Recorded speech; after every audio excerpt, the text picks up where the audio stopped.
pedagang Belanda itu? Wah, jelas ada dampaknya. Apa dia dampaknya? Yang terjadi adalah di Belanda ini permintaannya tidak sesuai dengan penawarannya. Kenapa? Karena pedagangnya ada 28 orang contohnya ya, tetapi yang diminta cuma 20 nih. Gak untung dong berarti mereka. Berarti ada yang untung, ada yang rugi. Maka nggak heran karena hal tersebut terjadilah konflik antara pedagang-pedagang Belanda itu sendiri. Nah, mereka itu datang atas kemauan sendiri kok, kepentingan pribadi. Makin banyak pedagang Belanda yang ada di Nusantara, makin banyak yang bawa komoditasnya ke Belanda, lah nggak ada yang beli. Jadi rugi kan? Makanya kemudian untuk menghindari nih persaingan dagang antar pedagang-pedagang itu sendiri, maka kemudian dibentuklah yang namanya persekutuan dagang. Nanti di dalam persekutuan dagang ini sudah ditentukan harga dari komoditas yang akan mereka jual. Seperti itu, berapa banyak yang boleh dijual juga sudah ditentukan di dalam VOC. Yang tentunya setelah dibentuknya VOC ini akan menguntungkan bagi pedagang-pedagang Belanda itu sendiri. Jadi diawali oleh konflik internal terlebih dahulu ya. Jadi mereka konflik antar sesama pedagang-pedagang Belanda itu sendiri. Nah, ini kita lihat latar belakang dari terbentuknya VOC.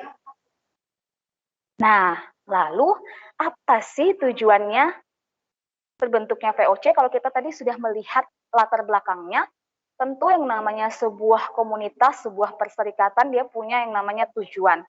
Kira-kira tujuannya apa sih? Ada yang tahu tidak? Atau ada yang mau menjawab nomor 2?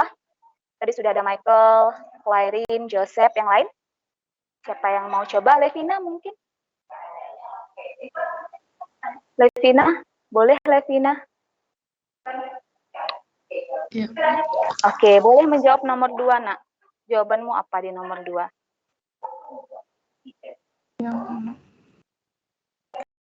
Tujuan dibentuknya VOC. Untuk mengatasi persaingan tidak sehat antara kongsi-kongsi dagang dari Portugis, Spanyol, dan Inggris, jumlah kamar dagang yang ada di Belanda akhirnya sepakat untuk menyatukan diri dan membentuk VOC. Oke. Cukup itu punyamu jawabannya? Siapa tadi? Iya, Bu. Oke, Levina. Yang lain ada nggak yang jawabannya berbeda? Sebenarnya kalau kita lihat, oke, siapa nih? Saya, Bu. Oke, boleh. Dara, silakan Dara.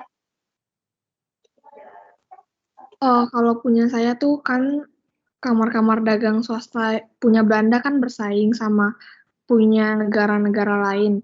Jadi tujuan dibuat VOC itu buat memperkuat kedudukan Belanda dalam menghadapi persaingan sama pedagang negara lain gitu, Bu. Oke, thank you. Thank you, Dara. Yang lain?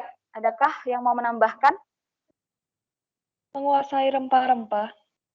Oke, untuk menguasai rempah-rempah ini siapa nih yang jawab? Vanessa, Bu.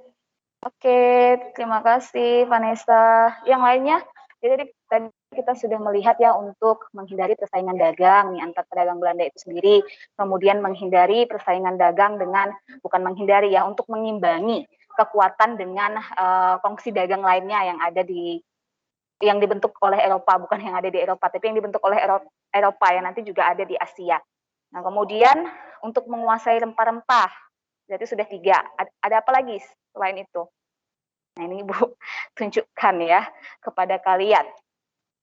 Jadi memang kalau kita lihat tujuan dari terbentuknya VOC ini tidak berbeda memang dari latar belakangnya. Tentu pertama-tama tujuannya untuk menghindari persaingan tidak sehat ya antar pedagang-pedagang Belanda itu sendiri. Lalu kedua, ini memperkuat posisi Belanda.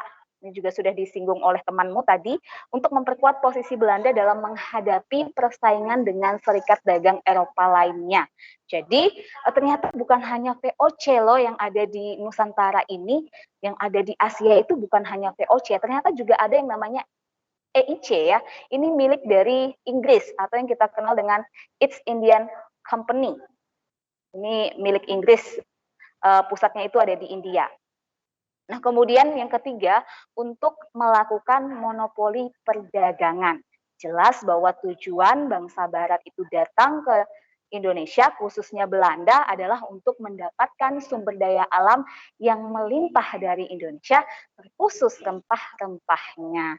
Kemudian yang keempat, ini membantu pemerintah Belanda yang sedang berjuang melawan pendudukan Spanyol.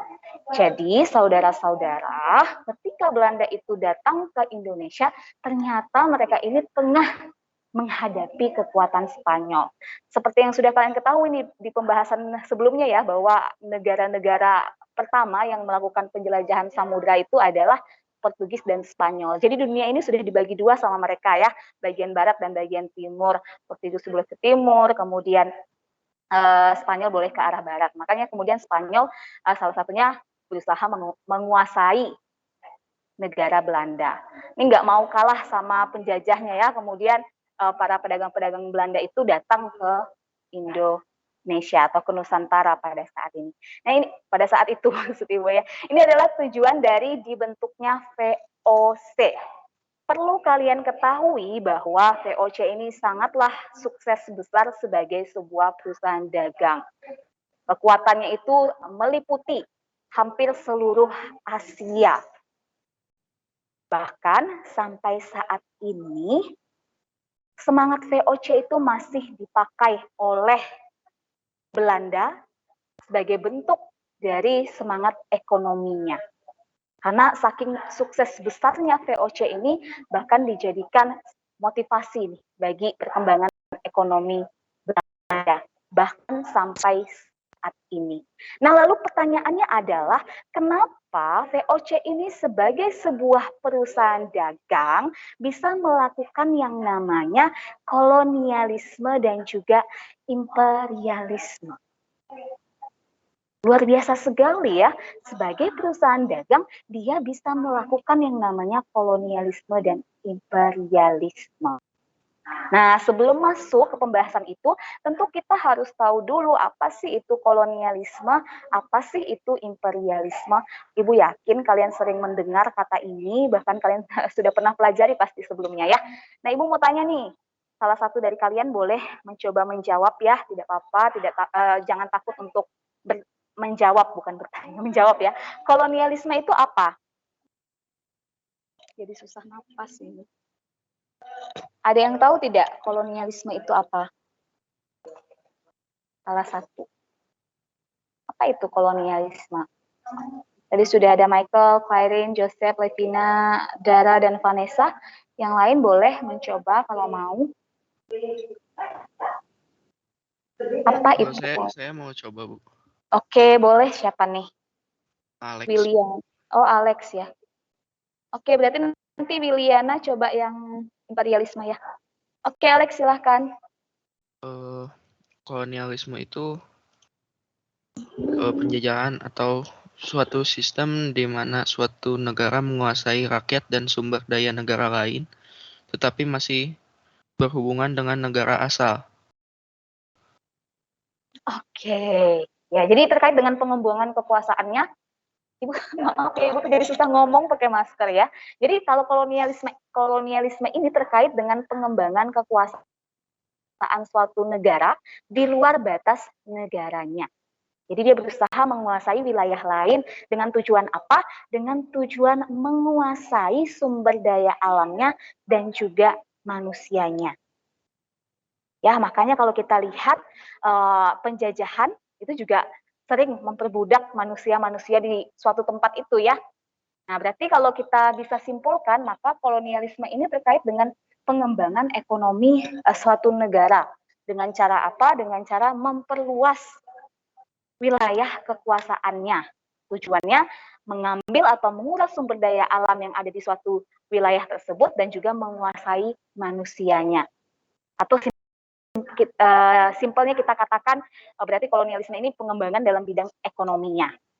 Nah, kalau imperialisme, Williana boleh? Memegang kendali atas pemerintahan dari daerah lain.